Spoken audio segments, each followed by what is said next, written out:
Hello bachcho, let's see this question. This question says consider the spectral line resulting from transition n equal to 2 to n equal to 1 in the atoms and the ions given below the shortest wavelength produced by.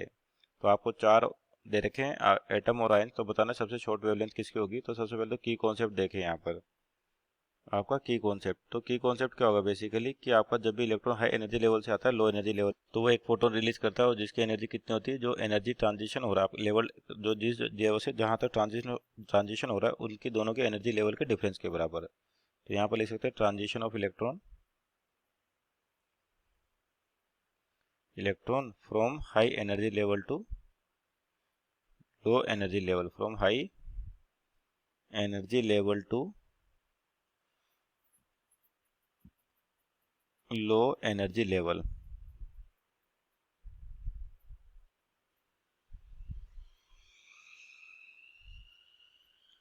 तो देखिए किस प्रकार से होता है आपके पास ये, जैसे बोल देते हैं आपके पास एनर्जी लेवल्स हैं।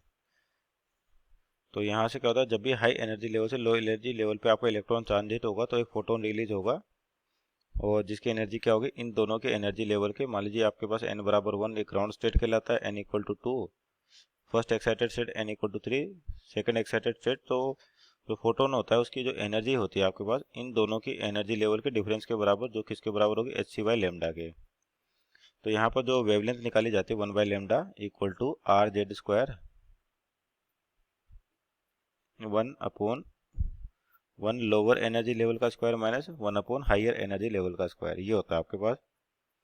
तो यहाँ पर देखिए आपके पास तीनों के जो स्पेक्ट्रल लाइन एमिशन है वो n इक्वल टू 2 से n इक्वल टू 1 है, मतलब एनर्जी लेवल आपके पास सभी के लिए सेम है। r कांस्टेंट होता है आपके पास, तो लेमडा की वैल्यू कहीं तो अपन इनवर्सली प्रोपोर्शनल टू क्या होगी, जेड स्क्वायर। तो यहाँ पर पहला जो दे रखा है क्या है, हाइड्रोजन एटम। तो हाइड्रोजन के लिए जेड क्या होता है 1 हाइड्रोजन, इसके लिए क्या होगा जेड होगा 1।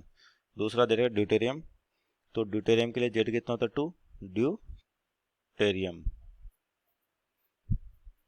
इसके लिए जेड कितना होगा आपके पास 2 हो जाएगा। और तीसरे की बात करें सिंगली आयोनाइड हीलियम, तो इसका हीलियम का एटॉमिक नंबर कितना होता है, हीलियम हो जाएगा आपके पास जेड इक्वल टू 2। और तीसरा दे रखा है डबली आयोनाइज लिथियम, यानी कि चारों हाइड्रोजन लाइक एटम है लेकिन इनके जो एटॉमिक मास है, सो एटॉमिक नंबर है वो different Z equal to helium 2 होता है जेड इक्वल टू 2, लिथियम हो जाएगा जेड इक्वल टू 3। तो इसका मतलब आपके पास सबसे ज़्यादा वेवलेंथ होगी, सबसे शॉर्टेस्ट वेवलेंथ होगी जिसका जेड ज़्यादा है, यानी कि लिथियम। सबसे शॉर्ट क्या होगा, लिथियम होगा आपके पास। So our final answer is lithium. यहाँ पर ऑप्शन देखें तो option number D is our right answer. Hope you understood well, best of luck.